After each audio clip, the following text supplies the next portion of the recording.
पूरा मोहल्ला उस माँ को पागल कहता था क्योंकि उसका बेटा 3 साल पहले हॉस्पिटल जा चुका था। एक माँ जो हर रात अपने बेटे की खाली कमरा की लाइट जला के रखती थी क्योंकि उसको यकीन था एक दिन उसका बच्चा जरूर लौटेगा। लेकिन जब बेटा वापस आया तो वो पहले जैसे नहीं था।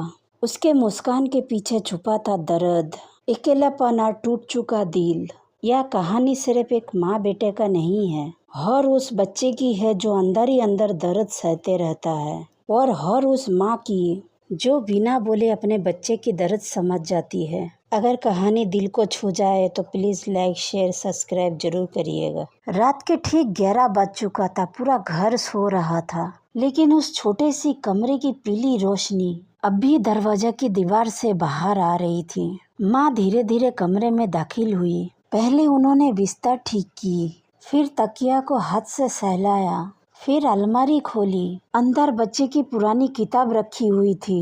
एक कोने में उसका टूटा हुआ खिलौना ट्रक पड़ा था जिसे वो बचपन में अपने सीने से लगाकर सोता था। माँ ने उसका खिलौना उठाया और हल्की सी मुस्कुराई और आंखें भर आई। इतने में पीछे से दादी की आवाज आई, बहू कब तक यह सब करती रहोगी? लड़का बड़ा हो गया है, अस्पताल में खुश है।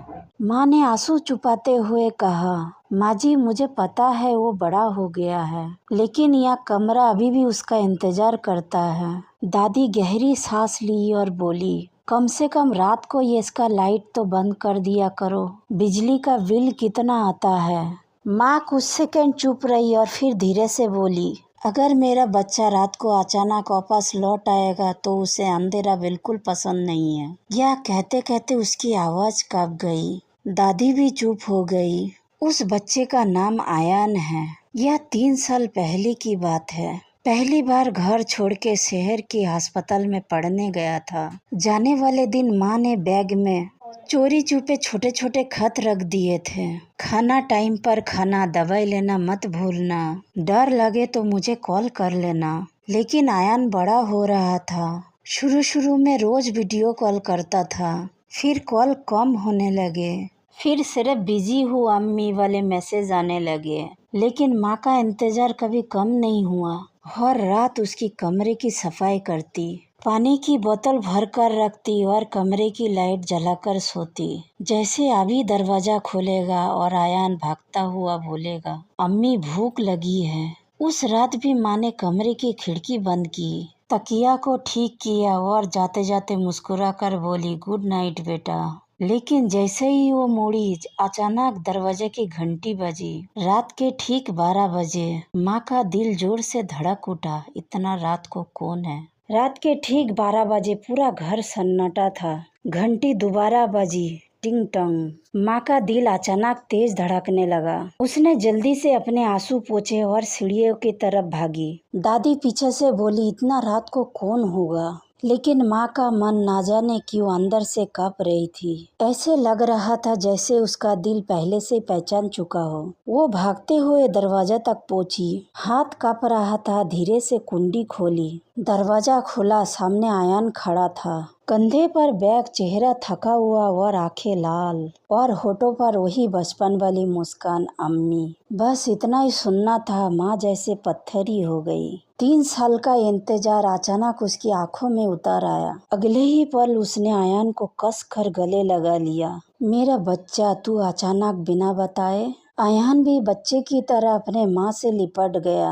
अम्मी बहुत थक गया था, उसकी आवाज टूट रही थी। माँ तुरंत उसे अंदर ले आई, बार बार उसके चेहरे को छू रही थी, जैसे यकीन कर रही हो सच में वो सामने में है।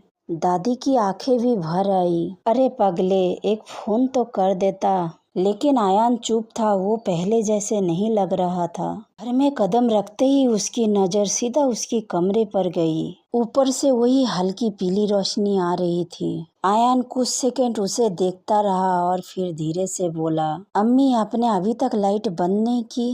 माँ हल्का सा मुस्कुराई, मुझे पता था मेरा बेटा एक न एक दिन जरूर वापस आएगा। यह सुनते ही आयान की आंखें झुक गई। कितने बार उसने माँ के कॉल काटे थे, कितना बार बिजी हूँ कहकर टाल दिया था, और इधर यह माँ हर रात रोशनी जलाकर बैठी रही। उस रात माँ रसोई में गई और जल्दी जल्दी उसके पसंद के आलू पराठे बनाने लगी। पूरा घर खुश था, लेकिन आयान के चेहरे पर एक अजीब सा डर था, जैसे वो किसी भारी दर्द को छुपा रहा हो। माँ खाना लेकर आई तो देखा आयान अपने कमरे में बैठा चुपचाप रो रहा था। उसके हाथ में एक मुड़ी हुई चिट्ठी थी और आंखों से आंसू लगातार गिर रहे थे। माँ धीरे धीरे उसके पास गई। क्या हुआ बेटा?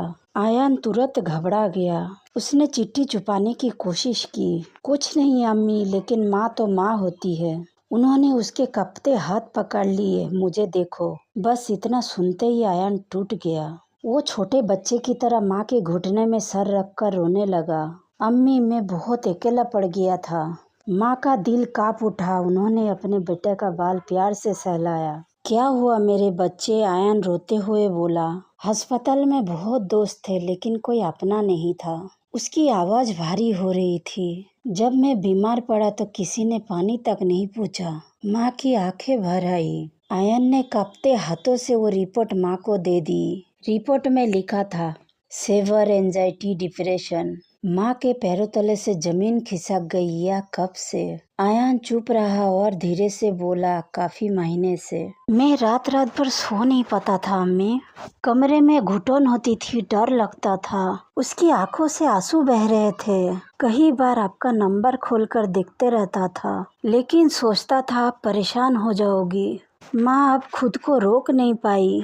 उसने आयान का चेहरा दोनों हाथों से पकड़ लिया। पागल लड़के, माँ परेशान होने के लिए ही होती है। यह सुनकर आयान जोर जोर से रोने लगा। सालों का दर्द बाहर निकल रहा था। माँ उसे सीने से लगाकर बस एक ही बात दोहराती रही, अब कुछ नहीं होगा, तेरी अम्मी है ना। उस रात माँ ने आयान को अकेला सोने नहीं दिया। वो आयान के सिराने बैठी रही, ठीक वैसे ही जैसे बचपन में बुखार आने पर बैठती थी। रात के करीब 3 बजे आयान डर कर अचानक नींद से उठा। उसकी सांसें तेज चल रही थी। अम्मी अम्मी। माँ तुरंत उसका हाथ पकड़ के बोली, मैं ही हूँ बेटा। आयान ने कांपते हुए पूरे कमरे को देखा और फिर धीरे से बोला, अम्मी लाइट बंद मत करना। ये पार्ट कैसा लगा प्लीज कमेंट करके जरूर बताइएगा। माँ बेटे का प्यार। नेक्स्ट पार्ट में इतना दर्द है कि आप अपना आंसू रोक नहीं पाओगे।